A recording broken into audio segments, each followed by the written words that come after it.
আরামবাগ রামমোহন হলে আরামবাগ মিউজিক অর্গানাইজেশনের বার্ষিক সভা আয়োজিত হয়ে গেল। একেবারে মনোজ্ঞ এই সভা আয়োজিত হলো, যেখানে কচি কাঁচারা অংশগ্রহণ করলেন, আর যার মূল উদ্যোক্তা Arambagh music organisation. Arambagh music organisation ইতিমধ্যেই আরামবাগের বুকে অর্থাৎ আরামবাগ সাব ডিভিশনের বুকে একটি নাম, ব্র্যান্ডেড নাম আরামবাগ মিউজিক অর্গানাইজেশন। আর এই মিউজিক অর্গানাইজেশনে প্রচুর কচি কাঁচা তাদের শিক্ষা নিচ্ছেন।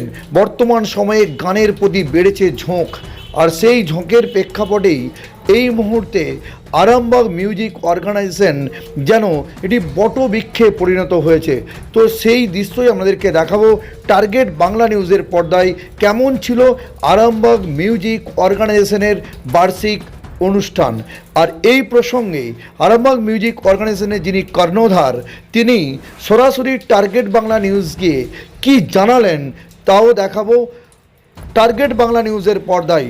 একেবারেই আপনাদেরকে আরও একবার বলি যে আরামবাগ মিউজিক অর্গানাইজেশনের যিনি কর্ণধার, তিনি কিভাবে এই উত্তরণের পথ খুঁজে পেলেন, তিনি কিভাবে আজকে এরকম একটি মিউজিক অর্গানাইজেশন স্কুল স্থাপন করলেন, চলুন দেখিয়ে নিয়ে যাক টার্গেট বাংলা নিউজের পর্দায়। Bureau report, target Bangla news. সেখানে দাঁড়িয়ে আমি যেটা শুনলাম, আপনারা বললেন যে একেবারে বাচ্চাবেলা 3.5-4 বছর থেকে পারফর্ম করতেন, সেখানে দাঁড়িয়ে আপনার এখন মনে হচ্ছে না যে এইটা যদি আরও একবার ফিরে পেতে হবে?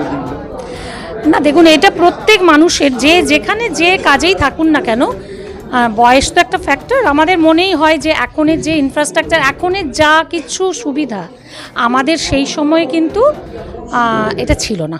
বহু বছর আগের কথা, তখন খুব কষ্ট করে শিখতে হয়েছে। তবে একটাও কথা এটার সাথেও বলি যে সেই কষ্ট করে শিখেছিলাম বলে না, এখনও সেই জিনিসগুলো ভীষণভাবে রয়ে গেছে একদম। সেটা হয়তো নয়, মানে আরও সুযোগ পেলে হয়তো নিশ্চয়ই হতো, কিন্তু তখনের সময়তে আমি খুব খুশি, এবং আজও যে আমি মানে এইগুলোর মধ্যে আছি, এটাতে আমি খুশি। বর্তমান অস্থির পরিস্থিতিতেও মানুষ যে সংস্কৃত মনা হয়েছে, এটাকে কেমন ভাবে? এটা ভীষণ ভালো, এবং আরও বেশি আসতে হবে। সাংস্কৃতিক পরিবেশের মধ্যে যদি কেউ থাকে, তাহলে কিন্তু এই অস্থিরতা, তার মানসিক অস্থিরতা বলুন বা যে কোনো অস্থিরতা, তার কেটে যায়। এটাই হচ্ছে নিয়ম। তবে এই সাংস্কৃতিক পরিবেশটাকে রক্ষা করছে যারা এই কর্ণধার, যারা এই ধরনের স্কুল করেছেন, তাদেরকে আমার আন্তরিক ধন্যবাদ। এবং তারা আরও বেশি ভাবে এই সময়গুলো বাচ্চাদের মধ্যে ভেতরে ঢুকিয়ে দিন। শুধু গান শেখানো বা একটা প্রফেশন না, এই ভাবনাগুলো ঢোকান যে তুমি সাংস্কৃতিক একটা পরিমণ্ডলে থাকো, সেটা এবং যা কিছুই আসুক জীবনে, সেটাকে নেয়ার মতন, গ্রহণ করার মতন মানসিক দৃঢ়তা আমার মনে হয় এই সঙ্গীতময় জগৎটার মধ্যে অনেক বেশি। শুধু সঙ্গীত বলবো না, আবৃত্তি যারা করে, নাচ গান নাট্যচর্চা, এটা সবার মধ্যে বেড়ে ওঠাটা খুব দরকার। এবং মা বাবাকেও সচেতন, শুধু শেখাচ্ছি মানে এটা আমার বলতে খুব খারাপ লাগে একদম। এবং এই যে আগের পরম্পরা, গুরু, এখনকার দিনে অনেকটা বাবা মা মানে কি বলবো যে হয়ে যায় না, যে হয়তো কোনো কারণে টিচারের একটু অসুবিধা, তিনি একদিন পারলেন না, তারা তো অনেক, আমি সবার কথা বলছি না বা আমি কারো কথাই বলছি না, এটা আমার মনে হচ্ছে তারা হয়তো হিসেব করেন যে আমার 400 টাকা মাইনে একটা সপ্তাহ চলে গেল। একদম একেবারে না, কেননা এইটা যদি করে না, তাহলে কোথাও একটা, যে গুরু তো তারাও যারা শেখাচ্ছেন, তাদের যে কষ্ট কোথাও একটা লেগে যায়। গুরুকে যেন পুরোটাই সমর্পণ করে, তার অসুবিধে হতে পারে। আমরা তো মানিটারি লস অনেক জায়গায় করি, তিনি হয়তো এমন কোনো আর্জেন্সির জন্য তিনি করতে পারেননি, তার জন্য কিন্তু এটা আজকের দিনে আমার মা বাবার কাছে অনুরোধ। এটা আমি বলছি না অনেকে করেন না, একজন দুজন কেন, আমার একটা ইনস্টিটিউশন ওখানে আছে, আরামবাগ ডান্স একাডেমি, ওখানে 400-450 স্টুডেন্ট। কেউ বা এটা মনে হয়, আমার মনে হয়, এটা তো আমি আর বলতে পারি না, এটা কিন্তু সেই রেসপেক্টটা সেই গুরুকে একদম দেবতার জ্ঞানে, যে সেই জন্য বোধহয় আগেকার দিনের মানুষদের এত কিছু হয়েছে, তারা কিন্তু গুরুকে নিবেদন করে দিতেন, হিসেবটা করতেন না। সেটা আমি বলবো আজকের জেনারেশনকে, বিশেষত বাবা মা। কালচার আমাদের কাছে খুব প্রয়োজন। আমরা বিভিন্ন সময় দেখি একটা বাচ্চা ছেলে তার পিঠেতে যেন 1.5 মনের বস্তা ঝুলিয়ে দেওয়া হচ্ছে বিভিন্ন বই দিয়ে, আর এর ফলে তারা বিভিন্ন সময় ফার্স্টেশনে চলে যাচ্ছে, কিন্তু সেখান থেকে বেরিয়ে আসার কিন্তু এটা একটা মানে মাধ্যম বলে দিতে পারে। মাধ্যম অবশ্যই প্রত্যেক বাবা মার উচিত।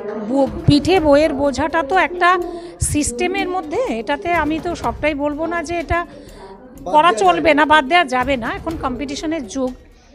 শরৎচন্দ্র বলুন, রবীন্দ্রনাথ ঠাকুর বলুন, আমরা তারাশঙ্কর বন্দ্যোপাধ্যায় বলুন, নজরুল ইসলাম বলুন, এত দারিদ্র্যের মধ্যে কোনো স্কুলিংটা অনেকের করেনি, কেউ মানে পেয়েও করেননি। রবীন্দ্রনাথ ঠাকুর, নজরুল সুযোগ পাননি, তারা এরকম কটা আর হচ্ছে বলুন তো আজকের দিনে?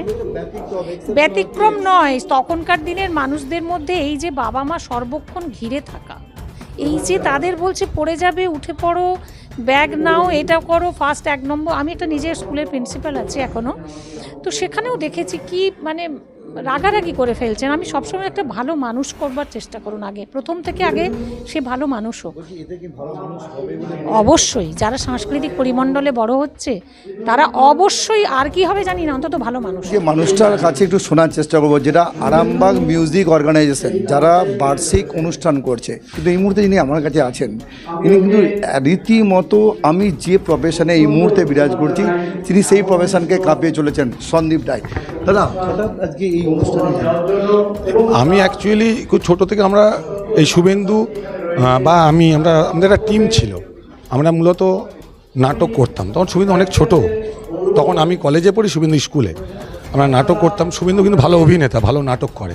তার সাথে শুভেন্দু দারুণ গান গাইতো, তো ছোটো থেকে নিজের গান লেখে সুর করে। কিন্তু শুভেন্দু সারা জীবনই আগোছালো, ও কিছুই গুছিয়ে করে না, মানে যখন যেটা মনে হয় সেটাতে জোর দেয়, আবার ফ্ল্যাকচুয়েট করে, কিন্তু অসাধারণ গানটা গায়, গানের জন্য সব কিছু পারে।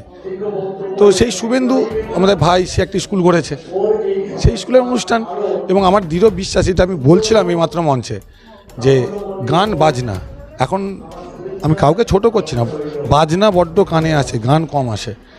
আমার বিশ্বাস শুভেন্দু মানুষকে গান শোনাবে। আমি মিউজিশিয়ানদের কিন্তু ছোট করছি না, মিউজিশিয়ান শিল্পীরা অত্যন্ত গুরুত্বপূর্ণ, কিন্তু কখনোই গানের কথা যে যদি মিউজিক আগে, এখন যেটা হয় প্রচুর মিউজিক শোনা যায়, গানের কথা বোঝা যায় না। শুভেন্দু একটা সুষ্ঠু গানের পরিবেশ তৈরি করবে, ওর ছাত্রছাত্রীরা করবে, ওদের হাত ধরে আরও অনেক ভালো কৃতি ছাত্রছাত্রী তৈরি হবে। আর সবচেয়ে বড় কথা, এখন সংস্কৃতি চর্চাতে ভয়ঙ্কর রাজনীতি আছে, শুভেন্দু রাজনীতি মুক্ত শিল্পী তৈরি করবে, এই ভাবনা থেকে ওর স্কুলে তৈরি। আমার বিশ্বাস শুভেন্দু এইটাকে এগিয়ে নিয়ে যাবে। বর্তমান সময়ে ছেলে মেয়েদের পিঠেতে একেবারে 1 মন 1.5 মন ডেমোলের বস্তা চাপানো হচ্ছে পড়াশোনা করার জন্য, বইয়ের পর বই। সেখানে দাঁড়িয়ে এই যে সংস্কৃতি চর্চা বা কালচারাল যে মানে অ্যাক্টিভিটিসটা, এটা কি সত্যি খুব প্রয়োজন?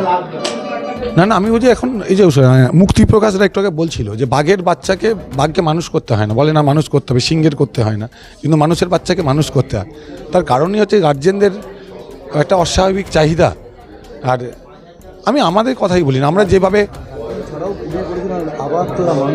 না, মুশকিল কি, আমরা নিজেরা বলছি, যখন ছোটোবেলাতে যে খেলাধুলাটা করেছি, মাঠ পেয়েছি, এখন তো ইটকাট পাথরের সভ্যতা, মাঠ নেই, ছেলেরা এদের খেলার জায়গা নেই, এবং ছেলেদের একটার পর একটা টাস্ক। রবীন্দ্রনাথ বলেছে বিদ্যাকে মানে বড্ড বেশি বহন করে ফেলছি, বাহন করতে পারলাম না। তো মুশকিল, তার মধ্যে যেটুকু মুক্ত আলো এই শুভেন্দু মশাই পড়ো বা বিভিন্ন যে ছোটো ছোটো অনুষ্ঠানগুলো হয়, এইটুকুই তো মুক্ত আলো। এই দ্বারটা খোলা থাকে না, এই দ্বারটা বন্ধ হয়ে গেলে নিঃশ্বাস নেওয়া যাবে না, অক্সিজেন পাবে না, শ্বাসরুদ্ধ হয়ে মানুষ মারা যাবে। ধন্যবাদ। নমস্কার, আপনারা দেখছেন টার্গেট বাংলা নিউজ। আমরা এই মুহূর্তে উপস্থিত হয়েছি আরামবাগের একেবারেই বলতে পারে যেটা কালচারাল একাডেমির একটা হল, রামমোহন হল। তো এখানে আজ আরামবাগ মিউজিক অর্গানাইজেশনের পক্ষ থেকে একটা বার্ষিক যে সব অনুষ্ঠান, সেই অনুষ্ঠান চলছে। এই মুহূর্তে আমার সাথে আছেন আরামবাগ মিউজিক অর্গানাইজেশনের যিনি কর্ণধার। একেবারেই আমি তার কাছে আসবো এই অনুষ্ঠান প্রসঙ্গে। দাদা, আপনাকে টার্গেট বাংলায় ধন্যবাদ জানাই। আপনাদেরকেও ধন্যবাদ জানাই যে আপনারা এসছেন এই মূল্যবান সময় নিয়ে এই অনুষ্ঠানের শুভক্ষণে। ধন্যবাদ আপনাদেরকেও। হঠাৎ করে এই মিউজিকের প্রতি ভালোবাসা মানে কখন থেকে জন্মালো? আসলে আমি যখন খুব ছোট ছিলাম, মানে ধরুন ক্লাস, যতটুকু মনে করতে পারছি ক্লাস 3তে পড়ি, তখন থেকেই মানে গান বাজনা, মানে আমি জানি না, নিজেও জানি না যে কেন আমি গান বাজনা শুরু করলাম, কিন্তু এটা মনে আছে ক্লাস 3তে যখন পড়ি আমার মামা দাদু যখন মামা বাড়িতে যেতাম তো সেখানে গিয়ে দেখতাম হারমোনিয়াম বাজিয়ে খুব সুন্দর করে গান হচ্ছে, আমার বাবাও সেখানে গান করছে, আমার মাও করছে। এমনি ছোটোবেলা থেকেই যখন মা আমাদেরকে যখন মারধর করে ঘুম পাড়িয়ে যখন শোয়াতো তখন দেখতাম যে মা খুব সুন্দর সুন্দর করে গান শুনিয়ে ঘুম পাড়াতেন। এটা প্রথম অভ্যাস ছিল। ঘুমপাড়ানি গান। হ্যাঁ, মা এত মিষ্টি করে গান করতো, প্রত্যেকটা গান মানে আরতি মুখোপাধ্যায়ের গান, সন্ধ্যা মুখার্জির গান, লতা মঙ্গেশকরের গান, এই সমস্ত গান তখন শুনে শুনেই ঘুমিয়ে যেতাম। তো সেই ছোট হওয়া, সেই শুরু হওয়া, তারপর মামা দাদুর গান, আমার ছোট মামা, আমার বাবা, প্রত্যেকের গান শুনে শুনে আস্তে আস্তে আস্তে আস্তে মানে আমি জানি না কখন আমার মধ্যে এই খ্যাপামিটা ঢুকে গেল যে আমি হারমোনিয়াম, গিটার, আস্তে আস্তে তারের যন্ত্র, বিভিন্ন রকম বিষয়ের মধ্যে ঢুকে গেলাম এবং গান বাজনাটা করার মধ্যে দিয়েই মনে হয় সমস্ত অক্সিজেন পাই আমি। মানে খাওয়া দাওয়া বা ধরুন বেঁচে থাকার জন্য মানুষের যা যা দরকার সেগুলোর চাইতে বেশি আগ্রহ পাই শুধু গান বাজনার মধ্যে দিয়ে। মানে অ্যাকচুয়ালি আপনার হ্যাঁ। রক্তের মধ্যে গান আছে। অবশ্যই, যদি সেরকমভাবে বলেন মানে অবশ্যই। আমরা তো মানে সাধারণভাবে মানে জেনেটিক্স মানে জিন তত্ত্ব নিয়ে কাজ করি, তো সেখানে মেন্ডেল একটা কথা বলে গিয়েছিলেন। ঠিক। তো সেখান থেকে দাঁড়িয়ে আমার মনে হয় যে রক্তের মধ্যে যে গান, সেই গানটাই আজকে আমি মানে বয়ে চলেছে। হ্যাঁ, আসলে সঙ্গীত তো গুরুমুখী বিদ্যা, মানে বাবা মা তো সব থেকে প্রথম গুরু এবং আমার দাদু মামা সকলেই যে সমস্ত মানুষের কাছে দেখেছি কোথাও হয়তো গান একটা কিছু হচ্ছে শুনছি, সেই হিসাবে তারাও আমার গুরু। জগজিৎ সিংয়ের গান শুনেছি অনেক ছোটোবেলার থেকে, মানে যে বয়সে জগজিৎ সিং বোঝা খুব মুশকিল, আমি সেই সময় থেকে ছোটো মামার কাছে জগজিৎ সিং শুনে ওইভাবে ঘুমিয়ে পড়তাম রাতের পর রাত, দিনের পর দিন। কিশোর কুমার শুনে কেউ বড় হয়নি বা শেখেনি এমন কেউ মানুষ নেই। আমি কিশোর কুমারের গান দিনের পর দিন শুনেছি, গেয়েছি, ভাঙা ক্যান্টিন রুমে চিৎকার করে গান গেয়ে গেছি। মানে কলেজে পড়তে পড়তে হ্যাঁ হ্যাঁ টেবিল চাপড়েও গান হ্যাঁ গেয়েছি। একদম একদম একদম। তো সেই হিসাবে গুরুদের তো শেষ নেই, মানে চারপাশে যাদের কাছ থেকে আমরা শিখি প্রত্যেকেই আর আমাদের গুরু। আরে গুরু কথার অর্থই তো তাই, অন্ধকার জগৎ থেকে আলোর পথে যিনি ঠিক, নিয়ে ঠিক। আসেন তিনিই তো গুরু। ঠিক ঠিক ঠিক। তো তো সেই এই আমরা একটা জিনিস দেখেছি, যারা সাহিত্য চর্চা করে, যারা গান বাজনা করে, এরা যেন কিছুটা মনে যে মানে একেবারে মানুষের পরিভাষায় খ্যাপাটে গোছের হয়, তো সেটাই কি তাই? জানি না, আপনারা তো মঞ্চে দেখছেন আমাকে খ্যাপা বলে মনে হচ্ছে নাকি জানি না। খ্যাপা নয়, খ্যাপা কথার হচ্ছে না, মানে এই যেন একটা সেই গানের ভাষায় আমি এক পদ বলা। হ্যাঁ, আপনি ঠিকই বলেছেন। আসলে আত্মভোলা মানে নিজেকে ভুলে থাকা। আমি মঞ্চে এইমাত্র ছিলাম, আমি নিজেও ঠিকঠাক গুছিয়ে কথা বলতে পারছিলাম না, আমার কথা জুড়ে যাচ্ছিল। আসলে আমার ভিতরের সবটা আমি প্রকাশ করতে পারি একমাত্র শুধুমাত্র আমার গান দিয়ে, মিউজিক দিয়ে এক্সপ্রেস করতে পারি, সেই জন্য এটা করি। গুছিয়ে কথা বলতে পারি না, সবটা দেখাতে পারা যায় না, ভাষা দিয়ে শব্দ দিয়ে প্রকাশ করা যায় না। তো সেই গুরুদের আশীর্বাদ নিয়ে এগিয়ে যাবো আর কি। এই যে আপনি একটা অর্গানাইজেশন চালাচ্ছেন, মানে একটা সেন্টার চালাচ্ছেন, যেখানে থেকে সত্যি একটা প্রচুর লোড আমরা বিভিন্ন সময়ে জানি, এবং এই লোডকে ওভারকাম করতে গেলে কোনো একজনকে প্রয়োজন হয়, যেটা হতে পারে আমার সহধর্মিণী বা হতে পারে কেউ। তো এই যে এইটা চালাতে গিয়ে আপনি বিভিন্ন প্রতিবন্ধকতার শিকার হয়েছেন, তো সেখানে দাঁড়িয়ে পাশে কি আপনার সহধর্মিণীকে পেয়েছেন? অবশ্যই, এটা নিয়ে তো কোনো মানে অনস্বীকার্য। আমার মা, আমার সহধর্মিণী, আমার পরিবারের সকলেই এবং পাড়ার মানুষ, এই শহরের মানুষ, বহু মানুষকে কাছে পেয়েছি। মানে আমার খুব ভাগ্যবান আমি যে বহু মানুষকে আমি কাছে পাই, এবং যাদেরকে কাছে পাই না তারা আমাকে ভেতর থেকে বোঝেন যে আমার মধ্যে কোনো ছল চাতুরি ব্যাপারটা নেই। মানে আমি এরকম বানিয়ে কোনো মানুষের কাছে গিয়ে বলছি যে কাকু আসবেন, দাদা আসবেন, কাকিমা আসবেন, মানে অন্তর থেকে বলা। হ্যাঁ, মানে আমার স্বভাবটাই এরকম। মানে আমি এরকম অগোছালোভাবেই জীবনযাপন করেছি, অগোছালোভাবেই বড় হয়েছি এবং অগোছালোভাবেই আমার স্কুল চালাই। বলছি একেবারেই আমি আপনাকে এই যে অগোছলো দিক থেকে যারা বলি, যারা জীবনে প্রতিষ্ঠিত হয়েছে না, তারা কিন্তু এই অগোছলোভাবেই প্রতিষ্ঠিত হয়েছে। জানি না, আপনারা সকলে মিলে আশীর্বাদ করুন যেন আমি আমার প্রতিষ্ঠানকে নিয়ে এগিয়ে যেতে পারি, আরও বড় হতে পারি, এবং যে সমস্ত সাধারণ মানুষ তাদের বাচ্চা কাচ্চাদের নিয়ে যে সমস্ত ভাই বোনেরা আমার কাছে শিখতে আসে, তারা যে আমাকে ধন্য মানে ভরসার জায়গা রাখতে পেরেছে, এটা অনেক বড় প্রাপ্তি, জানেন তো।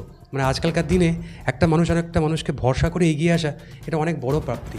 মানে আমি দেখছিলাম যে আপনি কিছুক্ষণ আগে বলছিলেন যিনি জাহাঙ্গীর বাবু এসেছিলেন, জাহাঙ্গীর বদৌদি, আমরা প্রত্যেকেই জানি উনি শিক্ষারত্ন পুরস্কারে ভূষিত হয়েছিলেন, এবং আরামবাগ সাব ডিভিশন কেন হুগলি ডিস্ট্রিক্টের মধ্যেও তার একটা ইংলিশের শিক্ষা মানে দক্ষতা নিয়ে একটা বিরাট কথা প্রচলিত আছে। সেখানে নাকি আপনি উপযুক্ত সময়ে ফিস দিতে পারতেন না। তো এই যে ওখান থেকে উঠে আসা আজকের কর্ণধার হওয়া, এর পিছনের ইতিহাসটা কি?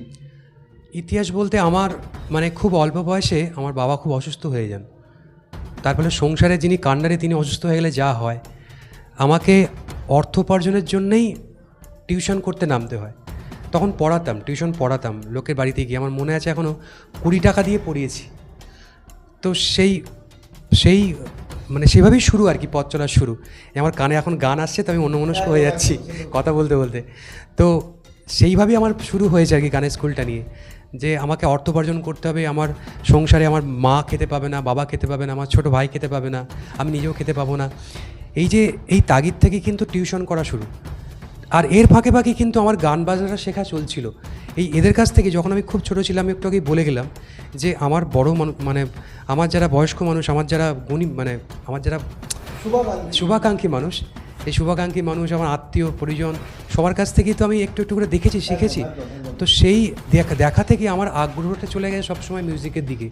আমি একদিকে মিউজিকটা শিখছি এবং প্যারালালি রোজগারের জন্য ছুটছি। দুটো লড়াই একসঙ্গে আমি মানে লড়েছি, ভীষণভাবে লড়েছি। মানে আপনাদেরকে যদি আমি একটা কথা একটা সেন্টেন্সে বলতে পারি, আমার হাই স্কুলে আমি যেখানে পড়তাম তার একটা স্টেশনারি দোকান ছিল। তো আমার তখন দোকানের বাইরে একটা নুনের বস্তা রাখা থাকতো।